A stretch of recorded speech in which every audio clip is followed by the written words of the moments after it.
If you sit very still for a moment, not rigidly, not with any great discipline, but simply as naturally as a cat resting in a warm window, you may notice something peculiar. Life is happening quite on its own, without your instruction or permission. Your heart beats without being told. Your breath moves like a tide that ignores both your hopes and your fears.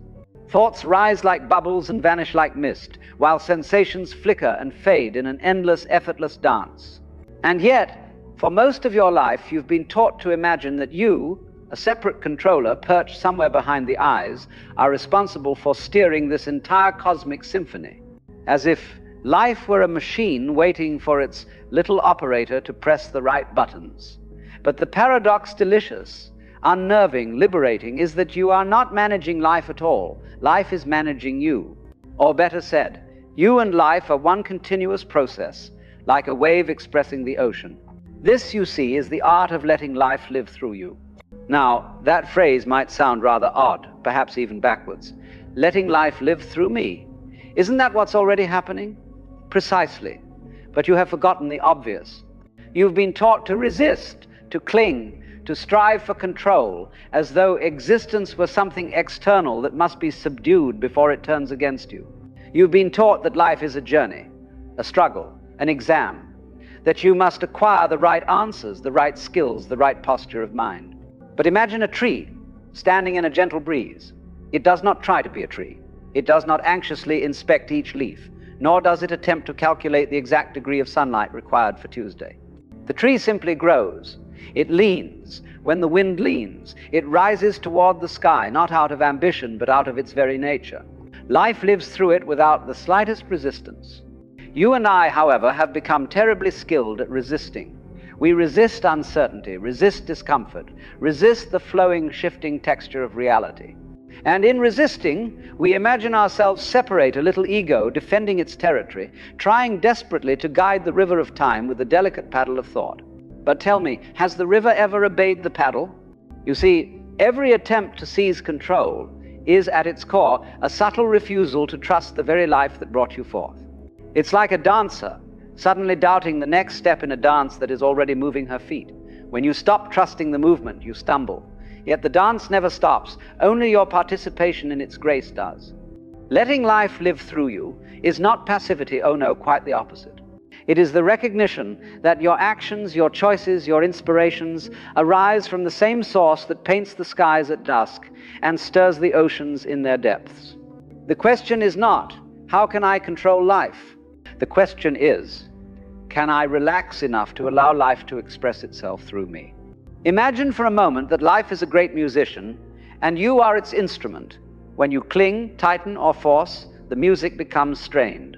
But when you soften, when you trust, the melody emerges with a kind of effortless beauty, not because you are playing the music, but because you are allowing yourself to be played. And so the art begins with a simple invitation. Loosen your grip. You don't need to pry the fingers open. Merely see that the clenching has never protected you. It has only exhausted you. Your desire to control life comes from the deep and anxious suspicion that life is separate from you, that it is something you must subdue or master before it overwhelms you. But consider, are you controlling your heartbeat right now? Are you orchestrating your digestion? Are you consciously directing each neuron to fire in perfect sequence as you listen? Of course not. Life is doing all of this. You are participating, not commanding. And once you see this, truly see it not as an idea, not as some spiritual slogan, but as the very fact of your being, then the whole notion of control becomes rather humorous, like a wave trying to command the tides. Letting life live through you means allowing this moment, exactly as it is, to unfold in its own strange and miraculous way. It means noticing that your attempts to grasp certainty only create more uncertainty. It means feeling the freedom that comes when you stop trying to be the puppeteer of existence and instead recognize yourself as a dancing movement of the whole. You might ask, but if I stop controlling, won't everything fall apart? My dear listener, have you ever considered that your life has unfolded quite beautifully, even in moments when you thought you were in charge? How many of the greatest events in your life were planned, calculated, and executed exactly according to your expectations? Or did they arrive spontaneously, a person you met by chance, an opportunity that appeared without warning, a moment of clarity that came uninvited. Life has always been happening through you. Your mistake has been imagining that you were the strategist behind its unfolding. You have been trying to write the script while the play is already being performed. And this is why so many feel exhausted. The ego insists on doing a job that was never assigned to it. Yet when you let life live through you, something remarkable happens. Inspiration flows without strain. Decisions come with an ease that seems almost mysterious. You act, but the action feels natural, like a bird taking flight the moment the wind rises beneath its wings. This is not laziness, nor is it mere relaxation. It is alignment, the recognition that you are not an isolated fragment struggling against the universe, but an expression of the universe itself. You are the cosmic process, looking at itself, listening to itself, and moving within itself. And so the art begins, not with effort, but with surrender. Surrender not in the sense of defeat, but in the sense of trust. The kind of trust a child has while floating on water for the first time. A child who suddenly realizes, if I stop struggling, I float. You float not because you tried, but because you allowed the water to do what it has always done. Letting life live through you is learning to float in your own existence. It is discovering that the more you release the illusion of control, the more beautifully your life arranges itself.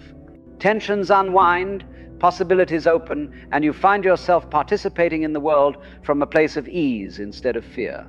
But we must go deeper, because the ego, that marvelous little illusion of separateness, will not give up its kingdom without a struggle. It will insist that control is necessary, that surrender is dangerous, that trust is naive. So let us explore why this illusion persists and how it can be gently seen through. You see, the ego is not your enemy. It is not some villain lurking in the shadows. The ego is simply a mistaken identity, a case of cosmic amnesia. It is the ripple on the surface of the pond imagining itself separate from the water. It is not evil, it is merely confused. For the ego believes that if it does not grasp, if it does not manage, if it does not scheme and strive and analyze, then everything will collapse. It imagines itself to be the pilot of a ship drifting in a storm. It is convinced that letting go means sinking. But letting go is not sinking. Letting go is realizing the water holds you up. And so the ego clings to its imagined boundaries. It says, I am this, not that. I am the thinker of these thoughts. I am the one who must choose, who must direct, who must control. Yet look closely. When a thought arises, did you create it? Did you assemble it piece by piece like a craftsman building a chair? Or did it simply appear a sudden ripple in consciousness, emerging from depths unseen? You do not know where your thoughts come from. You do not know the true origin of your desires. You do not know why one moment feels heavy and another feels light. And you do not know why the heart leaps at certain possibilities and shrinks from others. But the remarkable thing is, life does. Life in its infinite complexity arranges your experience with a subtle intelligence that no amount of conscious effort could replicate. It beats your heart, repairs your cells, stirs your emotions, and guides your perceptions, all without consulting the ego. So when I say, let life live through you, I am not suggesting that you abdicate responsibility. Responsibility is simply the ability to respond, and response emerges far more naturally when you stop trying to micromanage your existence. To let life live through you is to shift from reaction to response. Reaction is the ego's attempt to control the moment. Response is life expressing itself through you. And this shift is not something you accomplish, it is something you recognize. Imagine a dancer who suddenly realizes the music has been guiding her movements all along. She has not been creating the dance, she has been discovering it. And with this recognition, the dance becomes more fluid, more beautiful, more free. Now consider the tension you carry, the tightness in the chest, the subtle clench in the belly, the constant small strain of trying to be the one who must solve everything.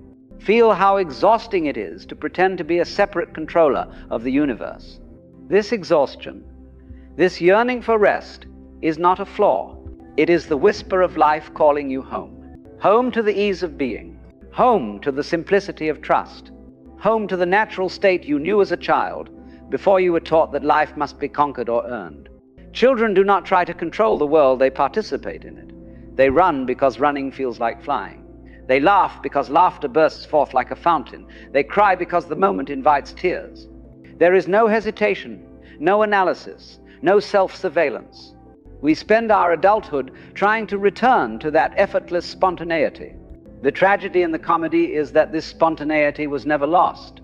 It was covered, as clouds cover the sun, by the belief that you must be something other than what life is already expressing.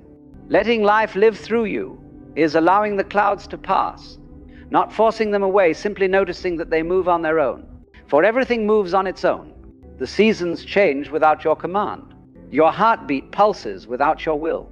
The stars trace their ancient paths without consulting your calendar. You are not separate from this movement. You are this movement. A momentary whirl of consciousness through which life experiences itself. And when you see this, something inside relaxes, not in defeat, but in wonder. You begin to feel that the world is not a battlefield, but a symphony. Not a problem to be solved, but a mystery to be lived. Let me share a story. I once watched a small stream flowing over smooth stones. The water danced, eddied, twisted around obstacles with a grace that no engineer could replicate, and then a leaf fell upon it. The leaf did not resist. It did not say, "I must go north, for that is my goal." It floated, sometimes swiftly, sometimes slowly, sometimes caught in a swirl that lasted for moments before releasing. Life is like that stream, and you are like that leaf. You move, you pause, you swirl in eddies of circumstance, and you break free when the moment is ripe. Not because you calculate it, but because the flow itself carries you. But you may say, if I just float, won't I become passive? Won't I fail to act when action is needed? Here again is the misunderstanding. Floating is not passivity. Floating is sensitivity. The leaf on the water moves precisely because it is not rigid. It responds perfectly to every ripple, every current, every subtle shift of the flow. If it was stiff, if it insisted on staying still, it would sink. When you let life live through you, you do not become a lifeless object. You become exquisitely responsive. Action arises naturally, effortlessly. You speak when speaking is needed. You remain silent when silence is the deeper truth. You move when movement is inspired, and you wait when waiting is the expression of wisdom. This kind of action is not forced. It is not calculated. It is not the frantic effort of a mind trying to manufacture certainty. It is like wind moving through the leaves, spontaneous, harmonious, without strain. There is a profound intelligence in this spontaneity. The more you trust it, the more alive you become. But trust for many feels dangerous. Letting life live through you feels like stepping off a cliff, not knowing whether the air will hold you or the ground will rise to meet you. So the question becomes, how do you begin? And the answer is both simple and elusive.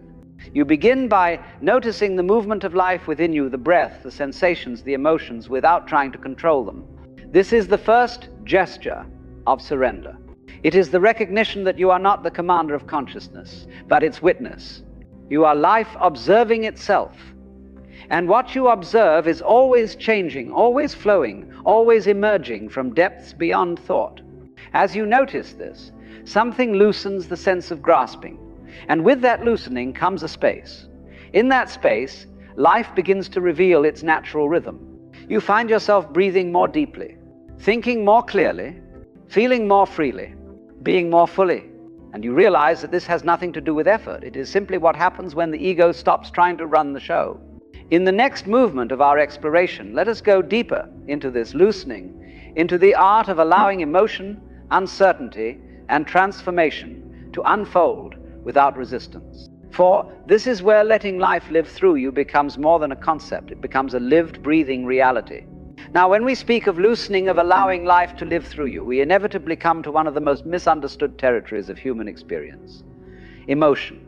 For many people, emotions are seen as unruly guests, barging into the mind without permission and overstaying their welcome. Joy is acceptable, of course, welcome at any hour, offered tea and biscuits, encouraged to relax and make itself at home. But sorrow, fear, confusion, anger, these are treated like intruders. The impulse is to chase them out, suppress them, or distract ourselves until they politely disappear. But here lies the paradox. The emotions you reject become the ones that control you.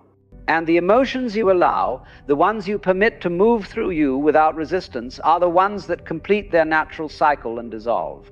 You see, emotion is energy in motion, quite literally, a wave of sensation arising in consciousness, cresting into expression, and falling back into stillness. But the moment you try to stop the wave, you create turbulence, you create stagnation, you create the very suffering you hope to escape. When you let life live through you, you allow emotion to flow as naturally as breath. Not indulged, not resisted, simply experienced. If sadness visits you, let it be a visitor. If joy bursts forth like a sudden sunrise, let it warm you. If fear trembles in the belly, let it tremble. Let these movements express themselves, and you will find that each has a wisdom, a message, a kind of sacred intelligence embedded within it. But the ego, ever fearful of surrender, says, I must manage this. I must control how I feel. And so we spend extraordinary energy trying to force emotions into acceptable shapes, as if the heart were clay and the mind the sculptor. Yet the heart is not clay. The heart is a river. Try to dam the river, and it will eventually overflow. Let the river flow, and it will carry you to places unexpected and profound. To allow emotion is to honor life. And to honor life is to stop insisting that you know better than the universe how your moment should unfold. Let me offer a small example. Imagine you're walking through a forest, tall pines, swaying, sunlight flickering through their branches, the scent of earth rich and alive beneath your feet. Suddenly, a wind picks up. Would you fault the wind for disturbing the leaves? Would you demand that it stop? Of course not. You let the wind blow because that is what wind does. Now imagine the wind as an emotion moving through you. It comes, it rustles everything. Then it passes. You don't control the wind. You experience it. And yet we treat emotions as if they must be justified, explained, or condemned. But what if emotion is simply part of the weather of consciousness? Clouds, storms, clear skies, all passing patterns within the vastness of your being. Letting life live through you means trusting that this weather need not be perfect for you to be whole. The sky remains the sky, whether filled with storm clouds or stars. And you remain what you are, regardless of which emotion rises in the moment. But how do we bring this trust into the more frightening aspects of life, uncertainty, change, and that great shadow which follows every living creature? Mortality? You see, our fear of letting go is rooted in a deeper fear. The fear of disappearing, the fear that if we stop controlling, we will lose ourselves. But the self you fear losing is not your true nature. It is merely the image you have constructed, the story you've rehearsed, the mask you've polished for so long that you've mistaken it for your face. Letting life live through you is letting the mask slip, not tearing it away, simply letting it relax. And when it relaxes, you begin to see that what you have called me is not a fixed entity, but a fluid, ever-changing process. A process like flame, like wind, like the tide. This fluidity terrifies the ego, which longs for solidity, permanence, certainty. But fluidity is freedom. If you were solid, you could not dance. If you were fixed, you could not grow. If you were permanent, you could not experience the ever-renewing miracle of being alive in this changing world. Life is change. Life is motion. Life is transformation. To resist change is to resist life. But when you allow change, you discover something astonishing. You are not the thing that changes. You are the space in which change unfolds. Just as the sky is not harmed by the storms that pass through it, so your fundamental nature is untouched by the ever-shifting drama of existence. This is why letting go is not loss, it is revelation. When you release the illusion of control, you begin to sense the deeper flow that carries you. You begin to trust the intelligence of life itself. And in that trust, fear begins to soften. Not disappear, but soften. Fear loses its sharp edges. It becomes not an enemy, but a signal, a reminder that you are stepping beyond the known into the living unknown. And in that unknown lies possibility. If you examine your life carefully, you might discover that every moment of profound growth, every moment of awakening, every moment of unexpected beauty came when you stepped into what you could not control, into what you could not predict, into what you could not manage. Life's most luminous moments happen when your hands are open, not clenched. But how do we bring this openness into the practical world, the world of decisions, relationships, work, responsibilities? How do we let life live through us while still participating in the world? The answer lies not in what you do, but in the quality of presence you bring to what you do. Imagine two people lifting the same heavy stone. One strains, curses, worries, fears injury. The other breathes, feels the weight, moves with it, adapts to its shifting balance. The action is identical. The experience is entirely different. Effort is not the problem. Resistance is. Letting life live through you does not mean you avoid effort. It means your effort becomes natural. A flower does not strain to bloom, but blooming still requires movement, energy, transformation. Life does not require you to be passive. It invites you to be responsive. You move because movement is called for. You rest because rest is called for. You speak because words arise like a spring bubbling to the surface. You remain silent because silence itself becomes alive. Action becomes a dance, not a battle. And in this dance, the boundary between you and life becomes increasingly thin, increasingly transparent, until one day you may realize that the distinction was never real at all. Life has always been living through you. What changes is your recognition of it.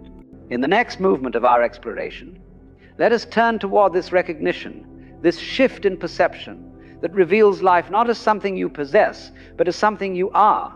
A shift that transforms the entire experience of being human. There comes a moment, subtle yet seismic, when you begin to sense that life is not happening to you, but as you, that the boundary you once drew between myself and the world was drawn in sand, not stone, a child's line in the dust, erased by the first passing breeze.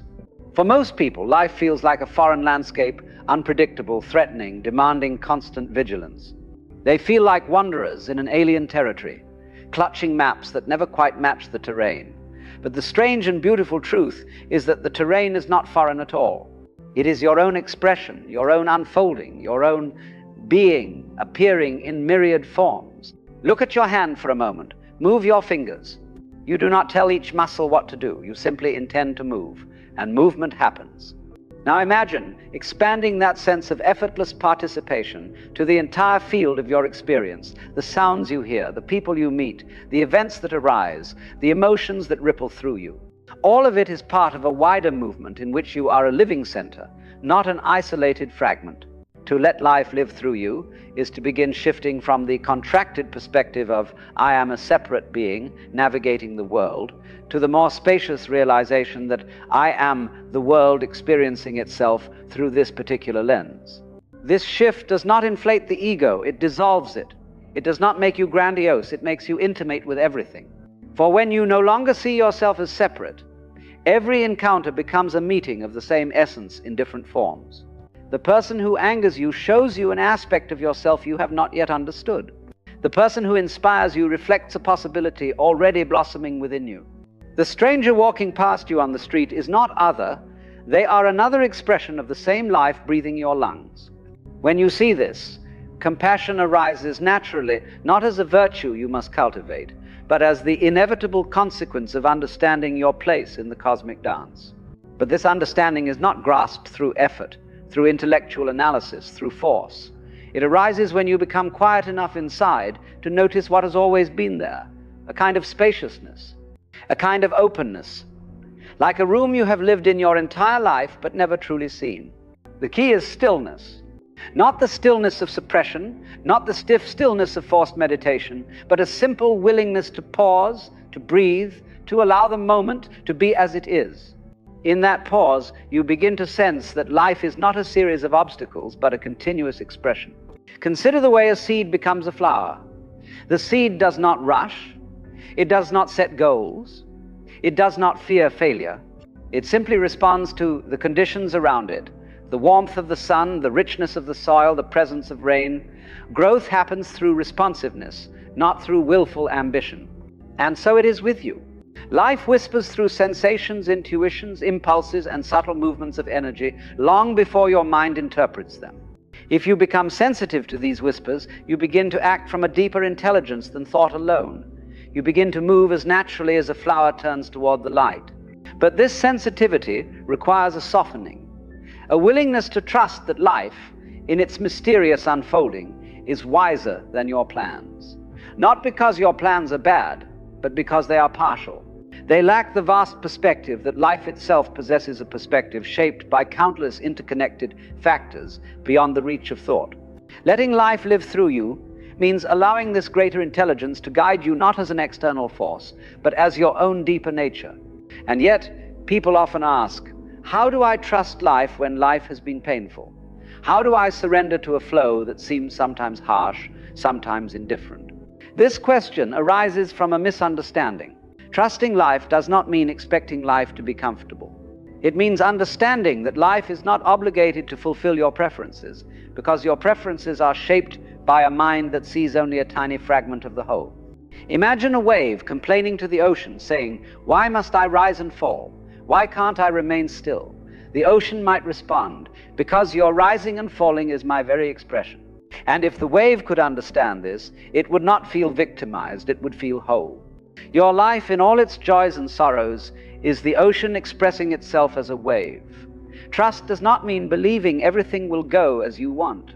Trust means recognizing that everything belongs, even the moments that disrupt your plans. When a storm comes, the forest does not panic. It bends, it sways, it sheds what must be shed. And when the storm passes, the forest continues, stronger, clearer, renewed. The storms of your life serve the same purpose. They strip away what no longer serves you. They reveal what cannot be taken from you. They cleanse the ground for new growth.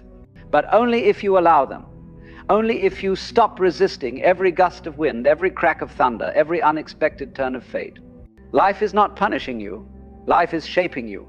And when you trust this shaping, something extraordinary happens. You begin to act without fear of making the wrong choice, because you realize that every choice, even those that lead to difficulty, ultimately brings you deeper into yourself.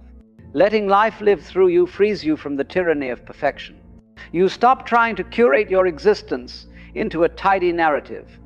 You stop trying to be the flawless hero of your own story. Instead, you become a participant in a living mystery, one that unfolds moment by moment without your need to control it. And from this participation arises a kind of wisdom that cannot be taught. It comes only from living, from feeling, from surrendering, from allowing yourself to be shaped by experience rather than resisting it. In the next movement of our exploration, we will turn toward this wisdom, the wisdom that emerges when you stop insisting on leading life and instead allow yourself to be led by the quiet intelligence at the heart of your being, an intelligence older than your thoughts, older than your fears, older than your name,